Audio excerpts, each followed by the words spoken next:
રાજકોટ માર્કેટયાર્ડમાં મગફળીના ભાવ સુધરતા ખેડૂતો ધોધમાર ઝણસી ઠાલવી રહ્યા છે. આજે એક દિવસમાં જ યાર્ડમાં 45 લાખ કિલો અર્થાત 2.25 લાખ મણ મગફળીના ઢગલા થયા હતા. યાર્ડના સૂત્રોએ જણાવ્યું કે દૈનિક સરેરાશ 25,000 મણથી વધુ મગફળીનું હાલ વેચાણ થાય છે. સાયલાના ચોરવીરા વિસ્તારમાં ગેરકાયદે કાર્બોસેલની ખાણ પર ખાણ ખનીજની ટીમે દરોડો પાડી 9 કુલા ચાલુ હાલતમાં ઝડપી પાડ્યા છે. તંત્રની ટીમે એક જ જગ્યા પર ત્રીજી વાર દરોડો પાડી કૂવા પરથી 6 ટ્રેક્ટર સહિત લાખોનો મુદ્દામાલ ઝડપી પાડ્યો છે. કઠલાલના અરાલ ગામના ખેડૂત ડાયાભાઈ ડાબી અને અન્ય ખેડૂતો 2016થી ઓર્ગેનિક પદ્ધતિથી લસણની ખેતી કરી રહ્યા છે.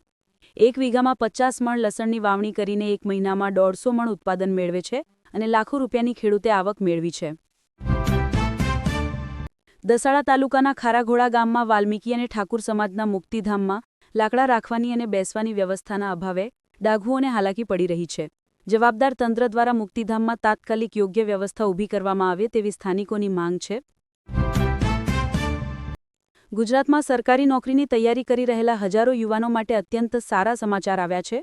ગુજરાત પોલીસ ભરતી બોર્ડે શુક્રવારે પોલીસ વિભાગમાં વર્ગ 3 સંવર્ગ હેઠળ પોલીસ સબ ઇન્સ્પેક્ટર અને લોકરક્ષક કેડરની કુલ 13,591 જગ્યાઓ માટે મેગા ભરતીની જાહેરાત કરી છે.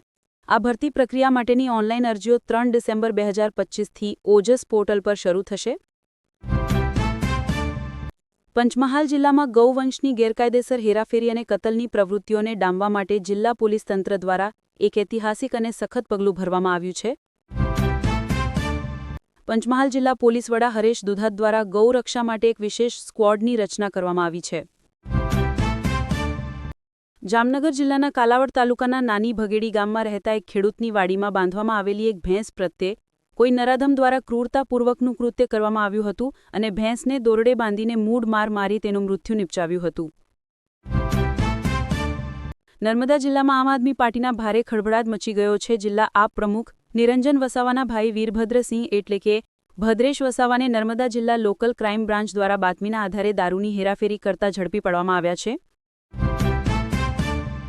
ગુજરાતમાંથી 1000થી વધુ સિમ કાર્ડ દુબઈ મોકલી સાયબર કૌભાંડનું નેટવર્ક ઝડપાયું. ડિજિટલ અરેસ્ટ ફ્રોડની તપાસમાં ઘટસ્ફોટ. અમદાવાદના વેજલપુરના યુવકને ફેસબુક પર મકાન ખરીદવું ભારે પડ્યું. 10 લાખ રૂપિયા ચૂકવ્યા છતાં મકાન ન આપ્યું. અંકલેશ્વરના પરિવારની લાચારી. અંતિમ સંસ્કાર માટે પૈસા નહોતા એટલે યુવતીનો મૃતદેહ સિવિલમાં તરછોડ્યો.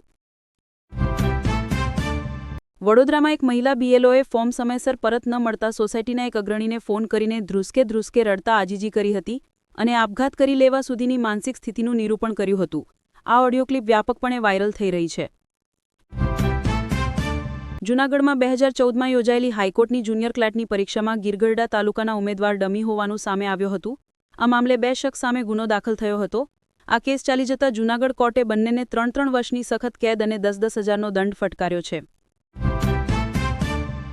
બાવડામાં ઊંચા અવાજમાં મ્યુઝિક વગાડવા મુદ્દે થયેલા ઝઘડાનો લોહિયાળ અંત આવ્યો છે.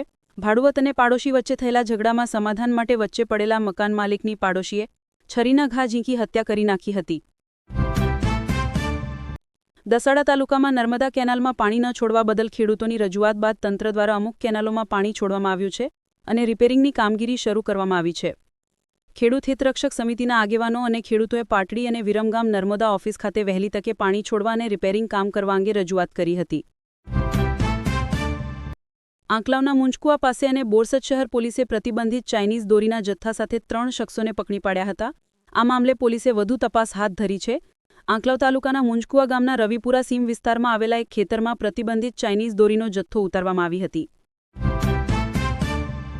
દિલ્હી પોલીસની સ્પેશિયલ સેલે આજે આંતરરાષ્ટ્રીય ટેરર મોડ્યુલનો પર્દાફાશ કર્યો છે.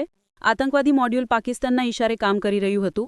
પ્રાથમિક તપાસમાં શહેજાદ ભાટિયા આતંકવાદી મોડ્યુલનો માસ્ટરમાઇન્ડ હોવાનું સામે આવ્યું છે. પોલીસ ઉત્તર પ્રદેશ, મધ્યપ્રદેશ અને પંજાબથી 3. ભારતના 12 રાજ્યોમાં ચાલી રહેલી એસઆઈઆરની પ્રક્રિયાને લંબાવવાનો નિર્ણય લેવામાં આવ્યો છે. હવે ફોર્મ ભરવાની પ્રક્રિયા 11 ડિસેમ્બર સુધી ચાલશે અને તેના પછી 16 ડિસેમ્બરે મતદારોની ડ્રાફ્ટ યાદી જાહેર કરાશે. બંગાળની ખાડીમાં ઉઠેલું દિત્વાહ વાવાઝોડું શનિવારે શ્રીલંકામાં ભારે વિનાશ વેર્યા પછી તમિલનાડુના દરિયા કિનારે રવિવારની વહેલી સવારે ત્રાટક્યું હતું. શ્રીલંકામાં દિત્વાહ ચક્રવાતના કારણે પૂર અને ભૂસ્ખલનથી 150થી વધુ લોકોના મૃત્યુ થયા હતા.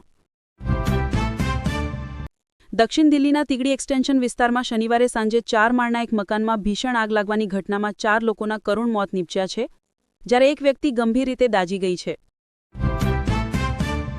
દિલ્હી પોલીસની આર્થિક અપરાધ શાખાએ ગુનાહિત ષડયંત્રના આરોપમાં સોનિયા ગાંધી અને રાહુલ ગાંધી સહિત અન્ય લોકો સામે નવી એફઆઈઆર નોંધી છે. આ એફઆઈઆરમાં 6 અન્ય વ્યક્તિઓ અને 3 કંપનીઓને પણ આરોપી બનાવવામાં આવી છે. દેશમાં એપનો યુઝ કરતા કરોડો લોકોની એપનો ઉપયોગ કરવાની પદ્ધતિ બદલાઈ શકે છે. હવેથી WhatsApp, Telegram, Signal, Snapchat, ShareChat, JioChat, Arattai અને જોશ જેવા પ્રસિદ્ધ એપ એક્ટિવ સિમ કાર્ડ વિના ચાલી નહીં શકે. કેન્દ્રના દૂરસંચાર વિભાગે આ નિયમ અમલી બનાવ્યો છે. પાકિસ્તાની સાંસદ ખુરમન ઝીશાને દાવો કર્યો છે કે ઇમરાન ખાન જીવિત છે અને હાલ આડિયાલા જેલમાં જ છે.